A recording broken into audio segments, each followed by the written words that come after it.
This lesson is on irrational numbers. This is going to be a fairly short lesson, but it is of course important to know, otherwise I would not include it as a lesson as part of the grade 10 math curriculum. So it's best to look at how we define a rational number in order to define next what an irrational number is. The root of the word rational is ratio. All rational numbers can be written as a ratio, or another word for a ratio is, of course, a fraction. If a rational number is written in decimal form, it either has a repeating pattern after the decimal place, or it eventually ends after the decimal place. So if it has a repeating pattern, that would be something like 4.88888 repeating, or 4.325325325 repeating. It can be a little bit more complicated than just one number repeating, but if it is repeating, then it can be written as a ratio. And of course, if it eventually ends after the decimal place, it would just be something like 1.564, and then it ends. Let's look at some examples of rational numbers. 8. This can be written as 8 divided by 1, a fraction, so it is a rational number. 8 divided by 9, of course this is already a fraction, so it's a rational number. 0.888888 repeating. 8 continues to repeat here, so it's a rational number. The fractional form of this repeating number is 8 divided by 9. Put that in your calculator and you'll see it is 0.888 repeating. Square root of 4. This is just equal to 2 when simplified, which can be written as 2 divided by 1, a fraction, hence this is a rational number. Negative 3. This can be written as negative 3 divided by 1. Negative numbers can also be rational numbers. So remember, for rational numbers, if you can write it as a fraction, that means it is a rational number.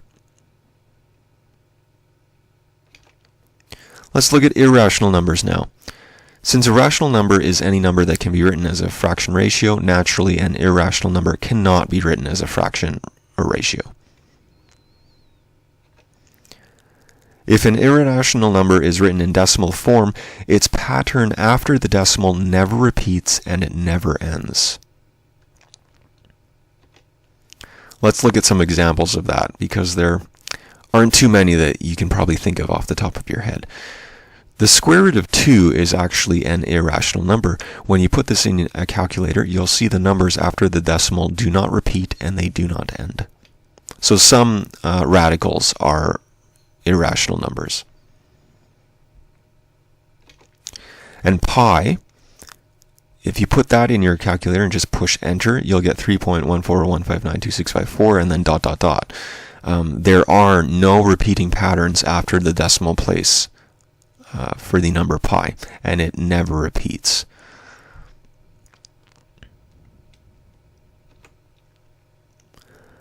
One of the easiest ways to tell if a number is irrational is to put it in your calculator and see if the numbers after the decimal place have a repeating pattern or if they end.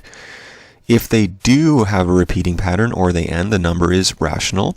If they don't, the number is irrational. And you kind of just have to trust after the ... and if it's used up your full calculator screen and you don't see it repeating or ending, you kind of have to assume, okay, after the ... it will never repeat or end. But your teacher will give that assumption to you unless they specifically tell you don't make that assumption for a specific number. I don't foresee them doing that though, so don't worry about that. So this is just we've got 2 more slides here. Let's look at number types as a review of all of them, because we've just looked at the rational and irrational numbers in this lesson so far. So let's go back a few grades now, just as a recap again. Natural numbers, they are the ones including 1, 2, 3, 4, 5, 6, 7, 8, etc. The way I remember these is they come naturally when counting. So they come naturally, natural numbers, when you count 1, 2, 3, etc. Whole numbers they include all the natural numbers except they also include 0. The way I like to remember this is 0 has a whole in it, and then a whole sounds the same as the word whole number. So there you go. Whole numbers are the same as natural except they include 0 as well. Integers now also include negative numbers. And then we have the rational and irrational numbers we just looked at. And here's a quick image that shows all of those kinds of numbers. So we have irrational numbers being different than rational numbers. This is shown by the blue separation here of the square and the circle. So all of these guys here are not within irrational numbers because they're separated because of this blue. But now, within the circle, you have natural numbers, and then all natural numbers are also whole numbers. And then both of those are also within the integers, and then all three of those are within rational numbers. So natural, whole, and integers we can all write as ratios, so therefore they are also rational numbers. And then we have the irrational numbers being separate from rational numbers, of course. And then all of these within the square, including the irrational numbers, are called real numbers. And later, if you decide to go to a specific type of math, depending on what you want to study in college, university, there are numbers that are actually called imaginary numbers. That's why these are called real numbers here.